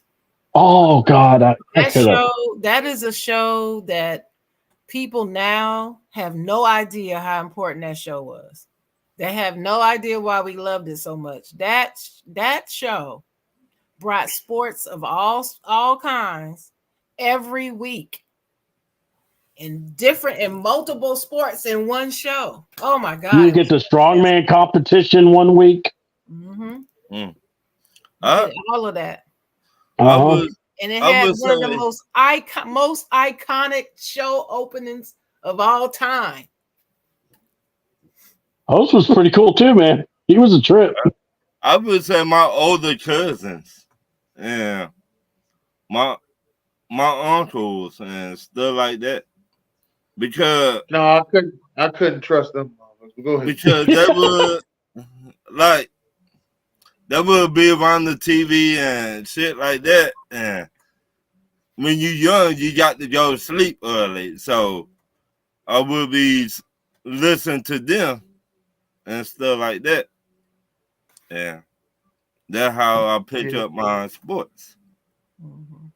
Well, when I was in high school, that's how honestly that's how it happened. When I was in high school, you start playing on the football team. Next thing you know, most of the football team, they all got a newspaper. Mind you, I'm in 9th grade. They got coffee and newspaper in high school. That was it. I had a running back. That was his everyday thing. Coffee and newspaper. It was every day. So I get the newspaper. That was All right. Well, let me put it this way. I graduated in 96. What year you graduated in? I graduated in 2004. Yeah, okay. He went behind the ears. Hey, that's cool though. I like knowing this because I remember guys actually having the paper in the football locker room. Yeah, and they wanted to read. They wanted to read up on themselves, and we had a guy here named Ted Solari. Rest in peace, Ted Solari. And a guy here named Ted Solari who did all the high school sports in Philadelphia. Had a bunch of writers with him and everything, and he had a website. You go on his website. Every day you can read up on what he wrote and everything. So, and that was how you found out information. Honestly, that's how I started reading the paper. I went from there to the next thing you know, I went and got the Sunday paper, and then I started reading. Then I started noticing they was hiring for all these jobs, and I used to just read up on them. Like I noticed, and back then I was like, maybe I should be a nurse because they always hiring for nurses. That's how my paper situation went. Man, nowadays I still read the paper. I read the paper every day at work. My next question: who was the better wide receiver, Deshaun Jackson or Steve Smith Sr.? Dennis. Oh man, Steve Smith Sr. Sharon. Steve Smith Sr. C-Dub. I like Deshaun Jackson, but dang it, man, I gotta pick a Panther. Steve Smith Sr. I can't lie, the guy was bad. He was bad, man. Oh, and he didn't have a problem going across that middle. Right. He wanted to. He wanted to. He was a different monster. Mm-hmm. He was about that action. Yeah, the reason why I came up with that question is because I like both of them. Mm-hmm. I love Deshaun Jackson. I couldn't stand him when he first got in the NFL though, Right. because I thought he was so immature. But I loved his game. He won me over after over the years. He won me over. I always loved Steve Smith. Steve Smith. He was so real. He talked a lot of crap, but he backed it up. He backed it up. And he never cheated the game. He always put in 110, 10 toes down. Never cheated the game. Never. We don't have those wide receivers nowadays that we talk shit but back it up. And I don't ever believe that he was a diva. He wasn't diva-ish. He just would tell it like it is. He knew he was a bad, you know what? Yeah. But he didn't walk around like a diva, like typical wide receiver diva do. Okay. Let me say this about Steve Smith. He's the one receiver that has not changed from going to the pros to working on TV. Right. Because y'all saw how he eviscerated Judy. Right. From now the Browns, but he wasn't playing that. He is straight up. He ain't no chase. He ain't screwing around. He's serious about his action, and that's how he was as a player. And even though, like I said, he was a Panther, man, I had so much respect for that guy. That guy was just he reminded me so much of Ward. He reminded me of Ward from the Steelers. Because he just had that fire and that. Don't get me started on Hines Ward. I love Hines. Shout out to Georgia. Hines Ward, Hall of Famer. That's what I'm saying, man. I don't want to talk about it. I'm not going to talk about it. Hall of Famer in my book. Take notes. Oh, shoot. Yeah. Someone doesn't believe that. They need to get out of here. What? Dennis. Oh, I hear it all the time. Hines Ward is not no Hall of Famer. I'm like, I don't believe he's Hall of Fame. Yeah, he don't believe it. He should be. He doesn't believe it. He don't believe it, honey. LeBron James said that Steph Curry and AI are the most influenced players of the NBA since he been following the game. Agree or disagree? Dennis. Yeah, I agree. Why you agree, Dennis? Because they are the most influential players. You said that because he played for your team? No, I'm saying that because everybody wanted to be just like him. Just like everybody want to shoot all these crazy threes now. Mm-hmm. I grew up in an era where everybody wanted to dunk like Mike. And I don't know when LeBron started following with basketball, so let me get that part out the way. I don't know when he started following. Might have been 2002. I don't know when he started following basketball. It was in the 90s. He never put the year on it. No, I'm just telling you, that's when it was. Sharon. He was born in 84. So that means in 94 he was 10 years old. He was 10 years old in 94. He started playing basketball when he was 5. And he was following the NBA then. Okay. Sharon, what do you think? I don't agree. If I'm doing the math by his birth date and what I know about him and how long he's been following the game and playing the game, no, that's a bit of a exaggeration. I just think he was trying to make a point, and once again, he didn't quite get to the point that he was trying to make. That's what I think. He does this a lot. He does it a lot. And I think that's what it was. Now, if you want to start at 2005 or 10, maybe 2008, 9, yeah, I could say that they're the two most influential. But before that, no. You got Magic Johnson and Bird and Michael Jordan. You got Dr. J two. I'm gonna say Dr. J too before those three. As far as influencing the game. But he said since he's been watching. I know it. I'm just saying. I'm just saying to Dr. you. J. Okay, well, okay. No, he didn't see. Okay, fine. I'll give you that. Did he see Jordan? That's why I feel like that. Did he see Jordan? Did he see Jordan? Yeah, Dennis. I don't know. Did he see Jordan? Yes, he didn't put a year on it. Dennis, he didn't. I believe he did though because he wears 23. Dennis, he did not have to put a year in that statement because you have heard him say before that Michael Jordan is is the reason why he plays basketball. Dennis. Magic Johnson. That's what he said. So Dennis. He wouldn't be saying that if he didn't watch him. Yeah, Dennis. So we got Magic Johnson, we got Michael Jordan, we got Steph and AI. I'm sorry, this is hands down. You can't know. And I love, you know me, I love Steph and AI. It's not about hate or anything. Yeah, Dennis. But that statement is just, don't be ridiculous because you're trying to make a point. I understand their importance, but he don't know what he's talking about. And to be a historian, he's a basketball historian, so they say, according to Nick. So if he is such a historian, then he ought to be ashamed of himself for saying that. All right. See, Doug. Both are right.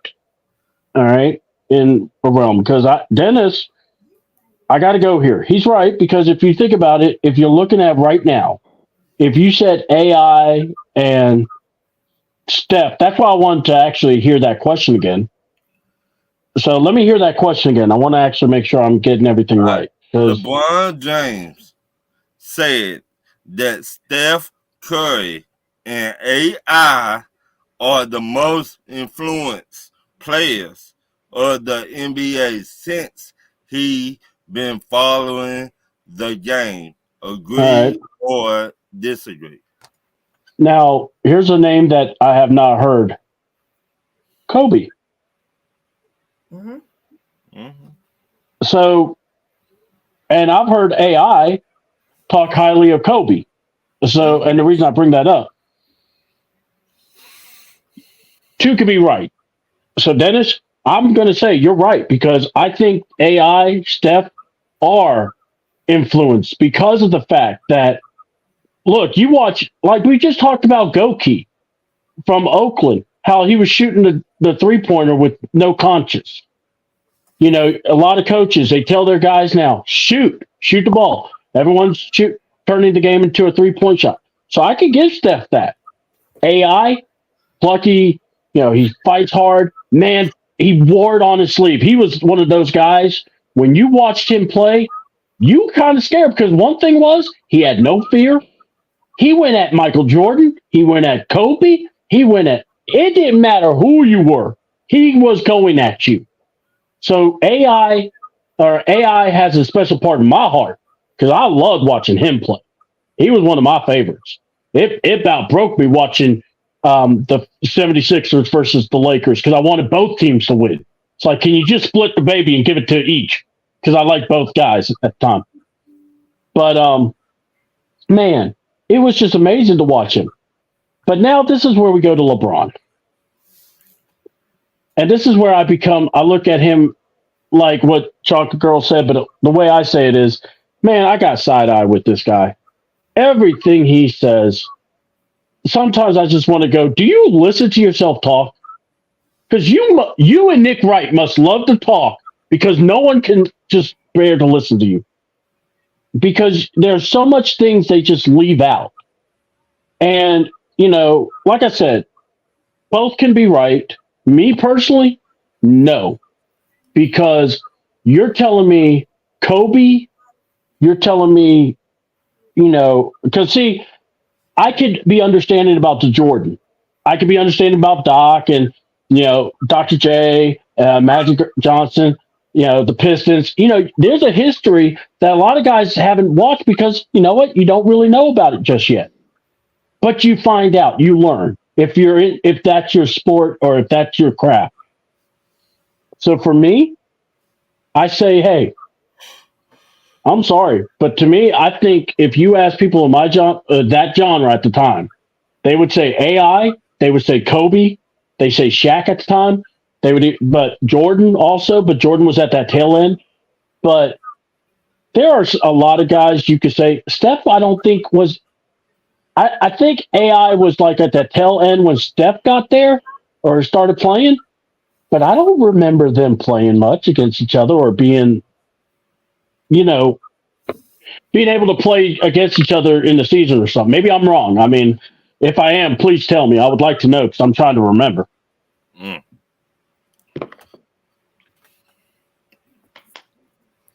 My next, I'm just saying no. I would say head to the no. No. To the no. No. Yeah, not starting from when he started following the game. I think LeBron losing. For him to just say that bullshit and steal my friends. But he losing. We all know LeBron look up to Michael Jordan. We all know that. Yep. That's why he wear 23. Now be honest. Mm-hmm. So how you know? I'm not trying to get into that. Okay, go ahead. Next question. Jason Whitlock. I can't stand this fucker right here, boy. Such language. I'm sorry. Man, Ron. Man, we got church people listening to the show.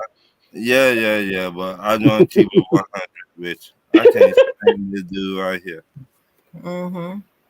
Jason Whitlock said nobody cares about what Dawn Staley and the rough, uncultured style or play she has the ladies playing. What do you think of his comments?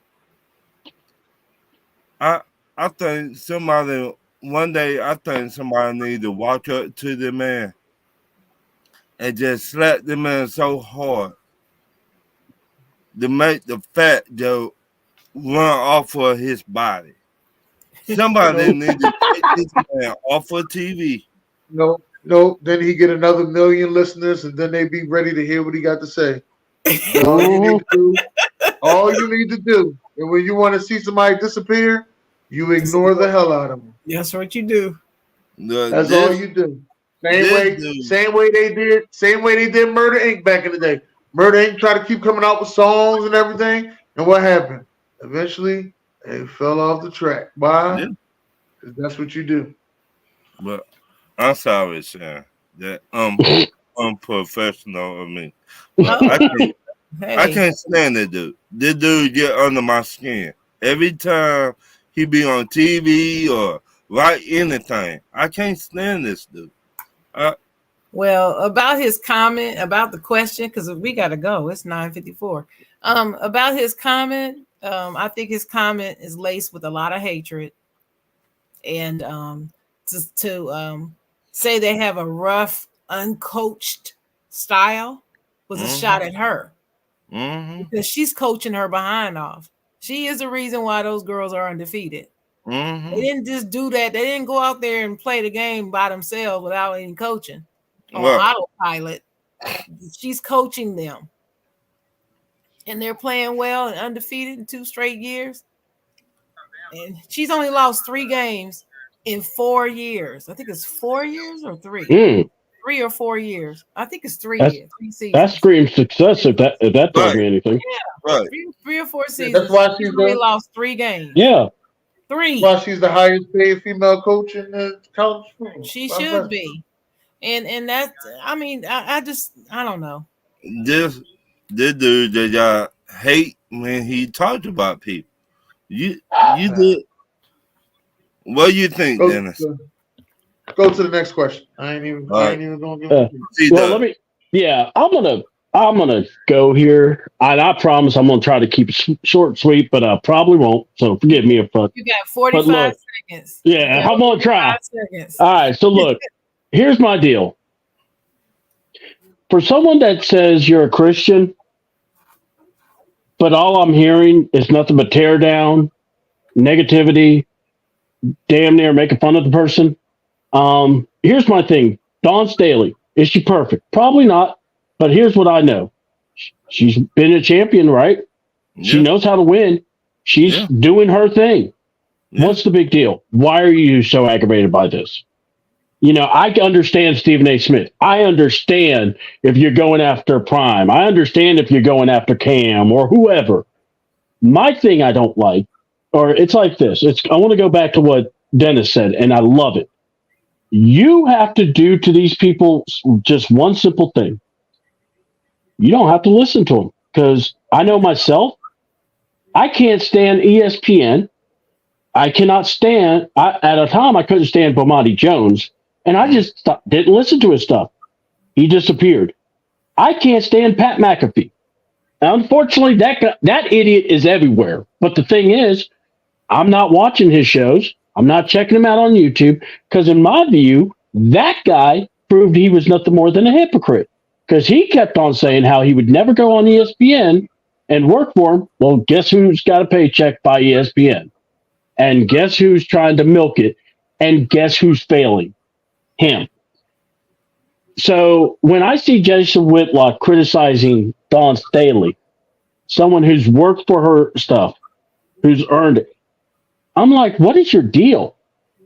Are you intentionally ignoring Kim Mulkey, for what her stupidness was doing? But you have no problem going after Dawn. And when I hear him, Ron, not only do I want to slug him, I just want to look at him and go, you're the type of Christian that made me walk away from the church. Mm-hmm. Because I'd rather be myself than fake anything towards anybody. I am a real man, and I will stand by people, right, wrong, whatever. But I am not going to be a fake. Yeah, he's a fake, fake Christian. Yeah. All right, any final words, Ron? Thank you, C-Dub, for coming on to Talk Your Ears. Shout out to Pops and the Henry brothers and everybody. Let's pray for Baltimore. Yep. Yes. I was about to say that. Yep. Because last I heard, there were 6 people still missing. Last I heard. We all need prayer right now. You know, a lot of stuff been going down, so we all need to stick together. So yeah. All right, Dennis, where you at? Okay. Well, yeah, my final words is, pray for the people in Baltimore and all those affected by the bridge falling. And get out there, y'all. Enjoy some sports. Sports is everything. I love it. I love my kind of girl. That's it, Dennis. All right. Dennis? Loud. Oh, okay.